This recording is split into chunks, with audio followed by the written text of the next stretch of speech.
그 외아들 우리 주 예수 그리스도를 믿사오니 이는 성령으로 잉태하사 동정녀 마리아에게 나시고 본디오 빌라도에게 고난을 받으사 십자가에 못 박혀 죽으시고 장사한 지 사흘 만에 죽은 자 가운데서 다시 살아나시며 하늘에 오르사 전능하신 하나님 우편에 앉아 계시다가 조리로서 산자와 죽은 자를 심판하러 오시리라. 성령을 믿사오며 거룩한 공회와 성도가 서로 교통하는 것과 죄를 사하여 주시는 것과 몸이 다시 사는 것과 영원히 사는 것을 믿사옵나이다. 아멘. 찬송가 420장입니다. 찬송가 420장 너 성결기 위해 우리 같이 찬양 드리겠습니다.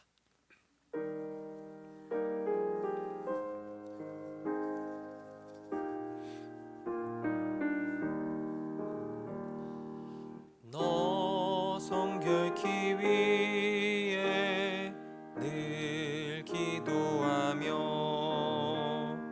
너 주 안에 있어 늘 성경 보고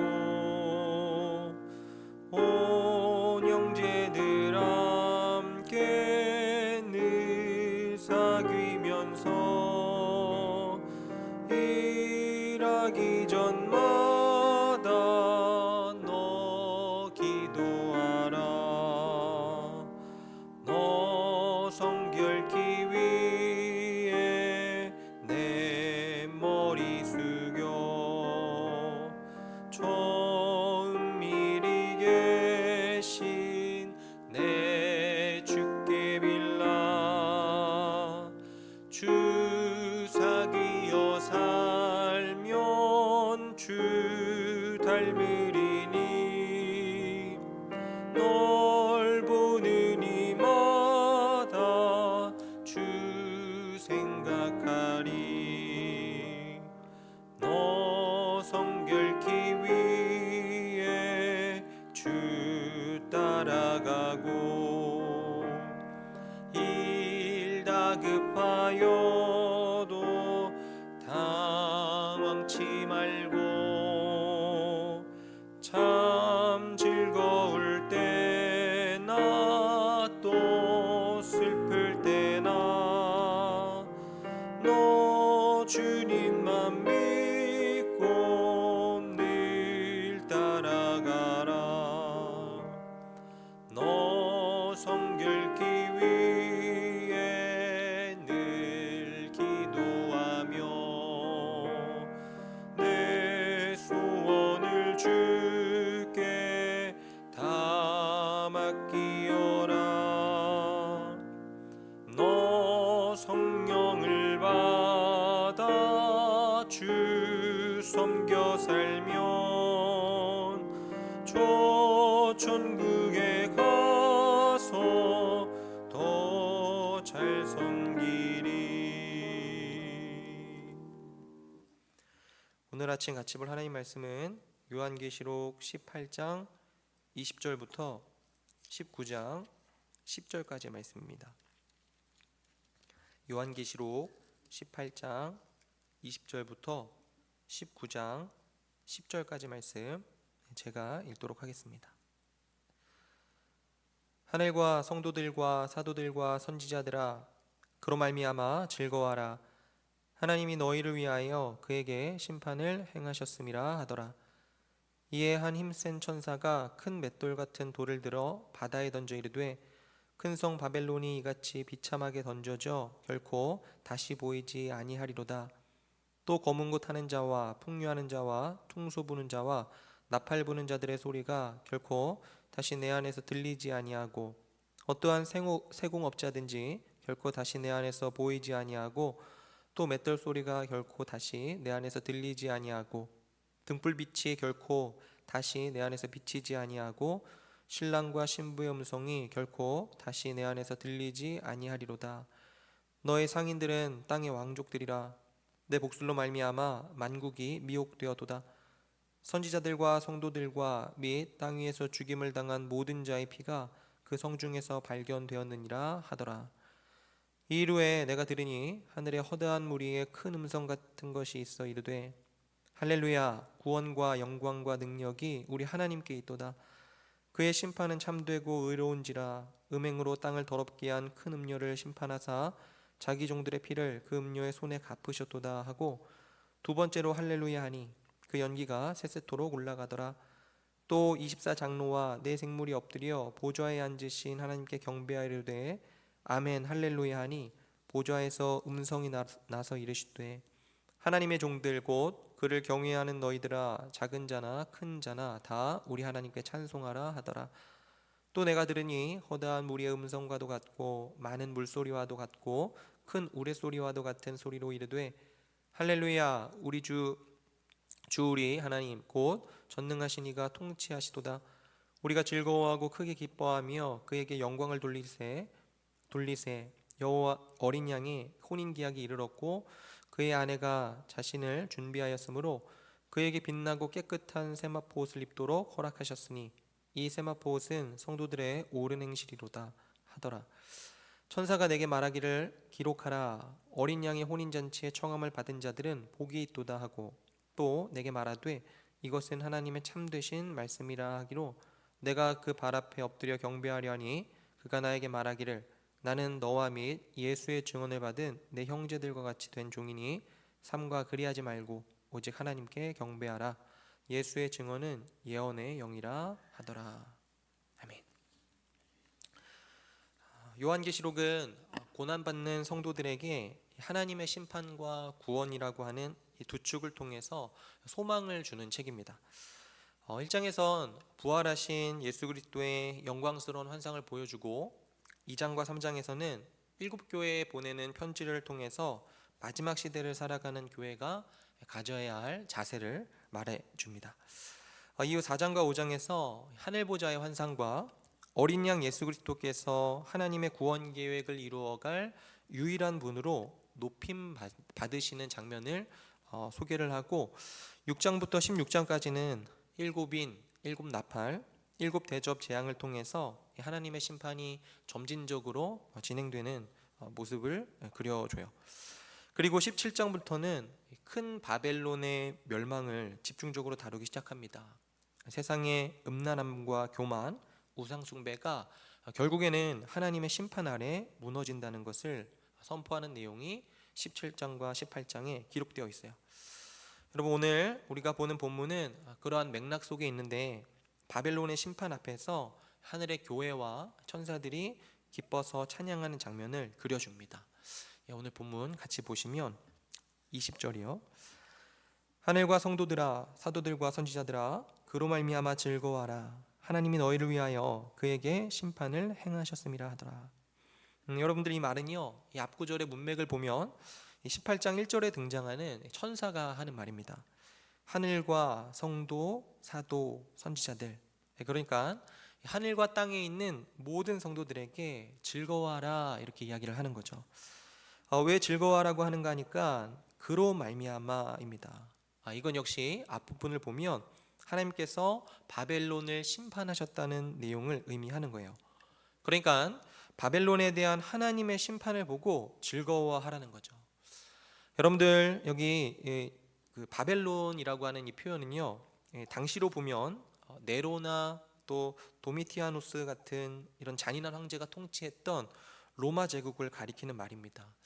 하지만 로마뿐만이 아니고 구약에 등장했던 바벨론처럼 하나님을 대적하고 하나님의 통치에 반대했던 불경건하고 불의하며 음란하고 사치를 일삼는 이 모든 세상적인 나라를 가리키는 상징어로 보시면 될 거예요. 그러한 바벨론을 하나님께서 너희들을 위해서 즉 성도를 위하여 심판을 행하셨음을 즐거워하라는 것입니다. 그리고 21절부터 이 바벨론에 대한 심판의 참상에 대해서 이야기를 해요. 21절입니다.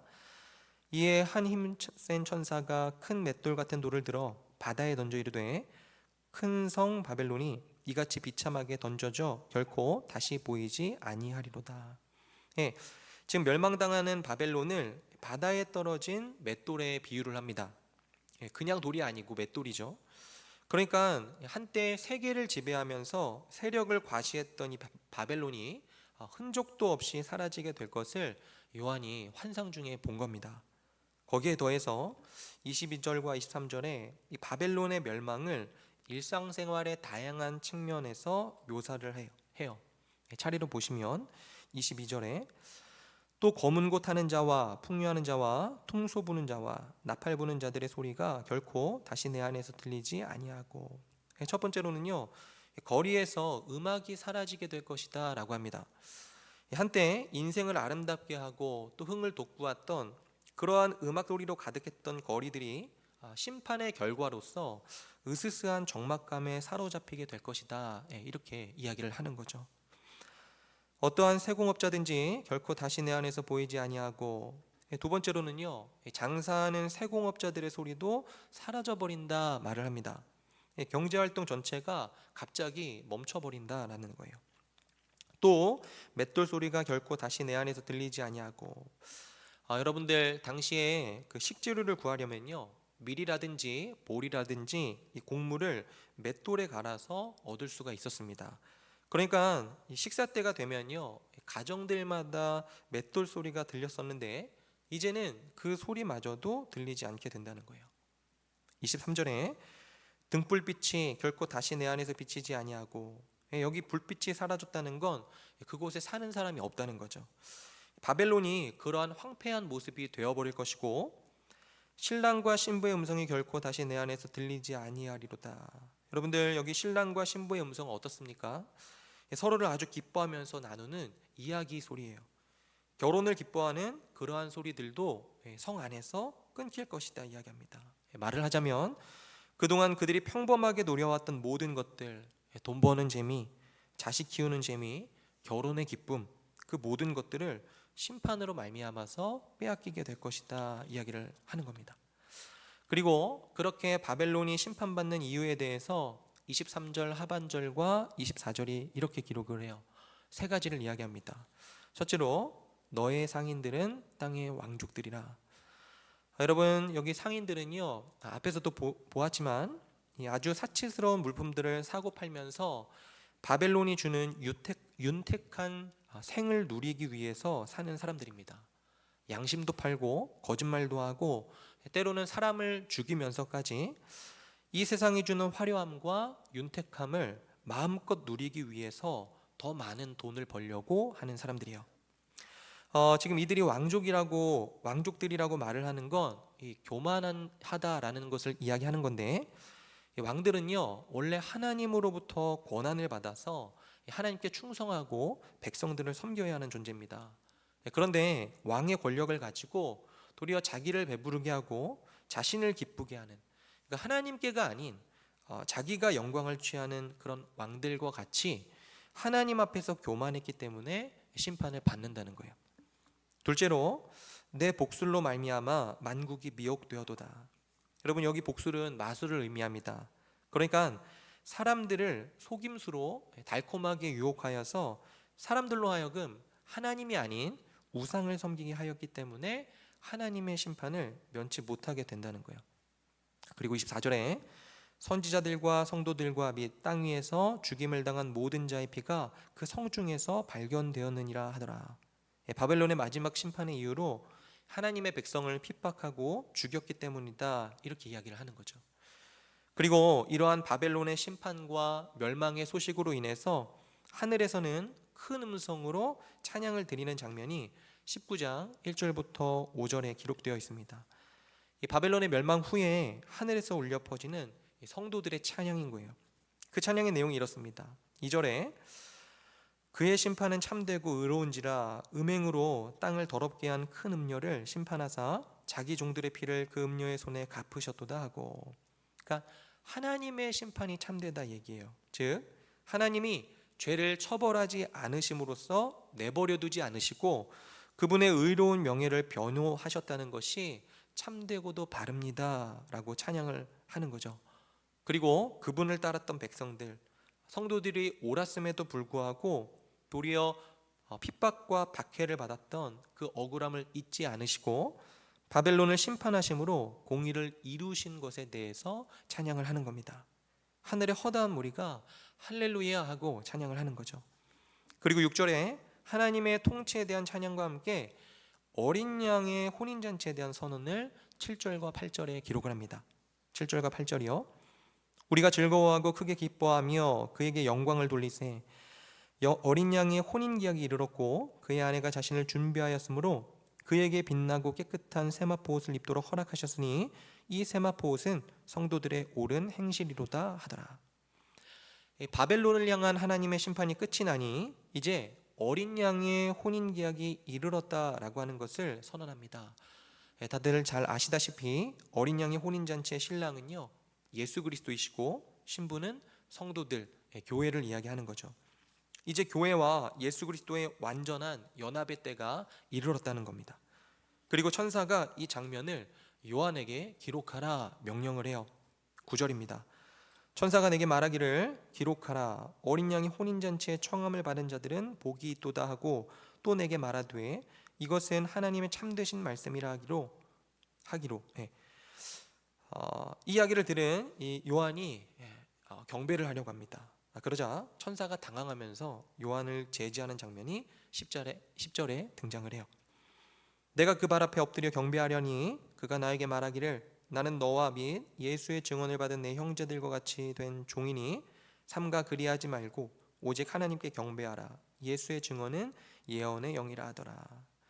요한이 감격스러워하면서 천사의 발 앞에 절을 하려고 하니까 자신은 오히려 성도들을 섬기라고 보냄받은 존재일 뿐 오직 하나님께만 경배하라 라고 하면서 오늘 본문이 마쳐지고 있습니다.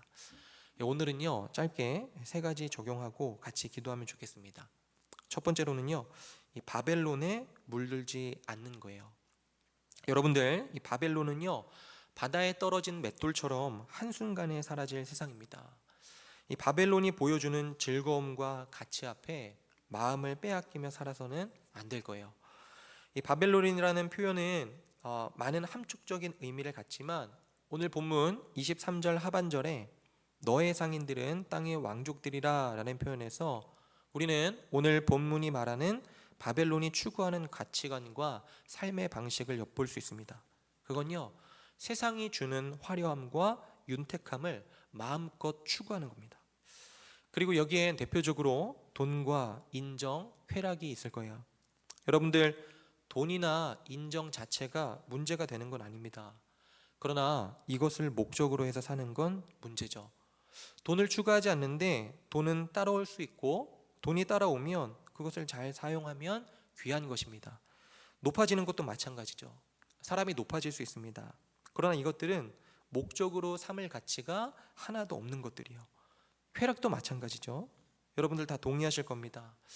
저는 영화를 보는 것이나 좋아하는 스포츠 이런 것들 잘 누려도 될 것이라 생각을 해요. 그러나 일정한 정도가 아니고 우리의 시간과 인생의 대부분을 여기에 투자한다면 그건요 바벨론이 망할 때 전부 다 같이 사라지게 될 것들입니다. 교회에서 어지간히 예수님을 잘 믿는 성도님들도 나이가 드시면 TV보다 더 친한 친구가 없는 것 같다라는 한 선배 목사님의 말에 정말 그럴 수 있겠다 싶은 생각이 듭니다. 그렇게 살아서는 안 되겠죠. 진짜 우리 삶의 목적, 하나님을 영화롭게 하고 그분을 누리며 즐거워하는 삶, 이것을 잊고 살아서는 안 될 것입니다. 두 번째로는요, 하나님의 공의로운 심판을 신뢰하며 인내하는 삶을 사는 겁니다. 여러분들, 우리는 자주 이 땅을 살아가면서 악한 자들이 잘 되고 의인이 고통당하는 세상을 보게 됩니다.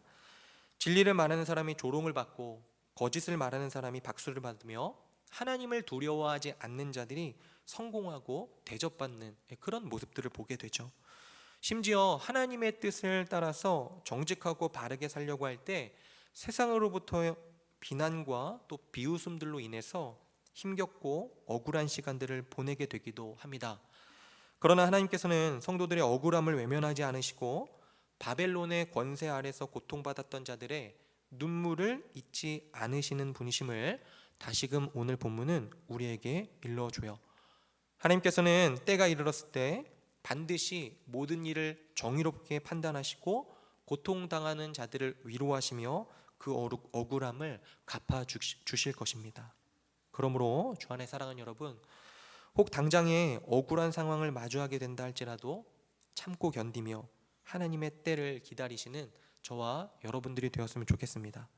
하나님께서는 하나님의 시간에 하나님의 방법으로 모든 것을 갚아주실 것을 믿음으로 남아있는 삶을 인내하며 소망하는 삶으로 살아가시기를 주님의 이름으로 간절히 소망합니다.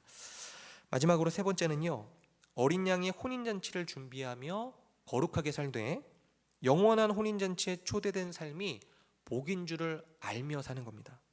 여러분, 오늘을 거룩하게 사십시오.